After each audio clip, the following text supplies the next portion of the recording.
खुदा देकर भी आजमाता है और लेकर भी आजमाता है।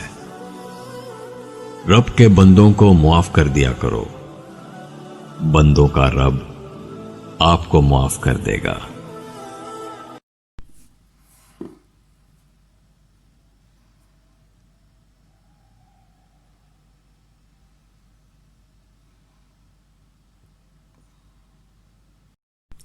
बिस्मिल्लाहिर्रहमानिर्रहीम। अस्सलाम वालेकुम। आज मैं बूंदी चना चाट बना रही हूँ। इसके लिए मैंने ये आधा पाव बेसन लिया है, ये 1/4 टीस्पून मीठा सोडा है, अजवाइन है, 1/4 टीस्पून नमक हस्बे जायका है, 1/4 टीस्पून हल्दी है और 1/2 टीस्पून कुटी लाल मिर्च है।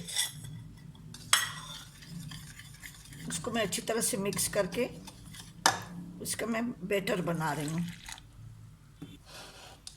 ये बेसन को मैंने अच्छी तरह से मिक्स कर लिया है। जितना हम बेसन अच्छा मिक्स करेंगे उतने ही हमारे पकोड़े या दही बड़े के जो होते हैं, बड़े होते हैं या बूंदी होती है, वो अच्छी बनती है। इसलिए बेसन को अच्छी तरह से पहले से तकरीबन बग़ैर सोडे के।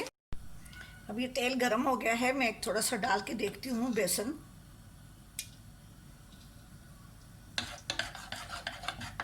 भी मीडियम आंच पे मैं ये बनाऊंगी, ज़्यादा तेज़ आंच पे नहीं बनाऊंगी। आग में थोड़ी सी मीडियम कर देती हूँ। टीस्पून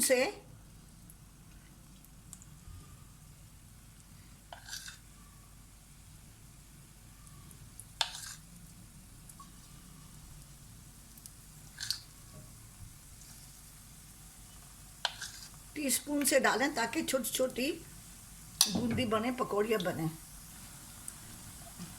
अब मीडियम आंच पे मैं इसको बना रही हूँ। इसको मैं पानी में नहीं डालूंगी ताकि ये अंदर से भी पक जाए। इसी तरह से सारी मैं बना के इसको मैं पानी में नहीं डालूंगी, इसी तरह से प्लेट में रख लूँगी। वो बूंदी चाट के लिए, चना चाट के लिए मैंने ये बूंदियाँ बना ली थी। इसको मैंने कागज़ पे बिछा दिया है। अभी उसके लिए मैं अभी छोले मैंने उबाल के रखे हुए हैं। ये अभी नमकीन दही में बना रही हूँ और मीठा दही। अभी मैं ये दही बना रही हूँ, ये मैं नमकीन दही बना रही हूँ और ये मीठे दही में मैं ये, आप पिसी हुई चीनी भी डाल सकते हैं, मैं वो पाउडर डाल रही हूँ जो शुगर के मरीज़ इस्तेमाल करते हैं। 1 टेबल स्पून तो मैंने डाल दिया। थोड़ा सा पानी डाल के मैं इसको पतला करूँगी।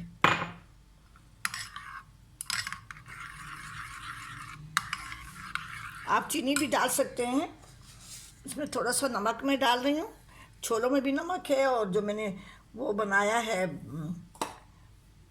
बूंदी जो मैंने बनाई है उसमें भी नमक है, और चाट मसाला डालूँगी उसमें भी नमक है। ये कुटी लाल मिर्च है, इसको मैं थोड़ा सा पतला कर रही हूँ।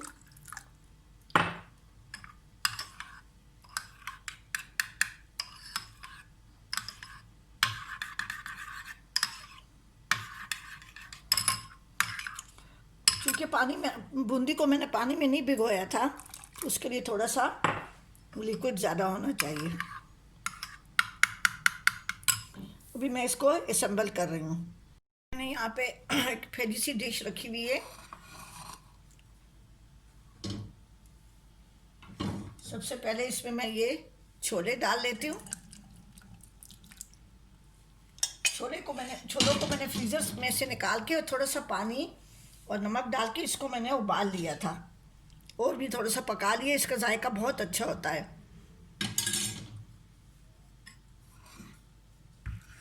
पर मैं थोड़ा सा चाट मसाला नीचे डाल लेती हूँ ताकि अंदर तक आ जाए इसका जायका।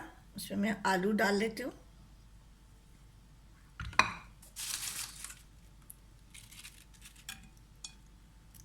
आप अपनी मर्ज़ी से जिस तरह से आप चाहें असेंबलिंग कर सकते हैं।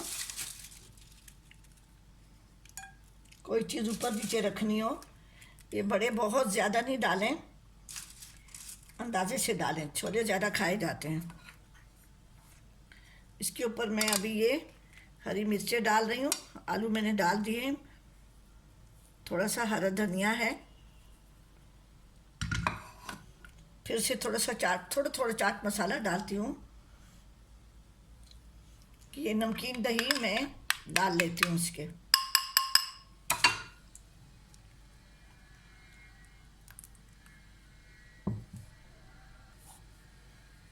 इसके ऊपर में थोड़ा थोड़ा करके चाट मसाला डालें। ये प्याज है, बहुत ज़्यादा ना डालें।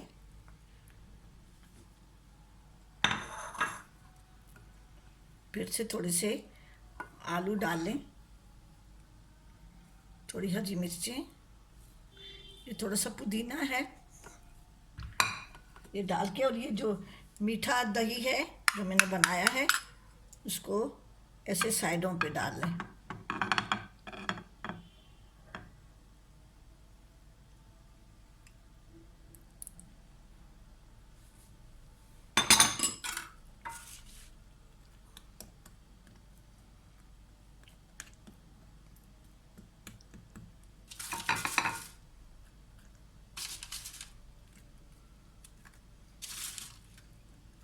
ये अभी दही में खुद ब खुद ही नरम हो जाएंगे क्योंकि इसमें सोडा डाला हुआ है।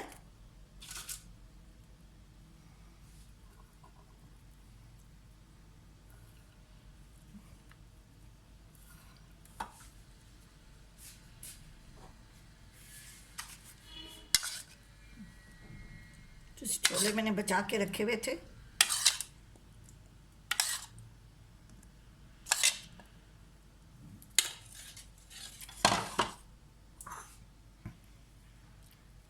थोड़ी सी प्याज मैंने डाली है, ऊपर से मैं ये चाट मसाला डाल रही हूँ।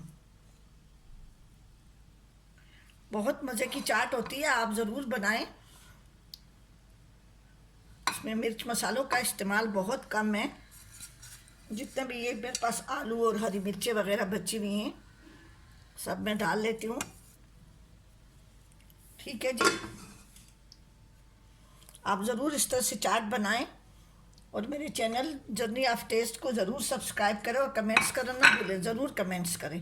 ठीक है जी, अपनी दुआओं में याद रखें। अल्लाह हाफिज़।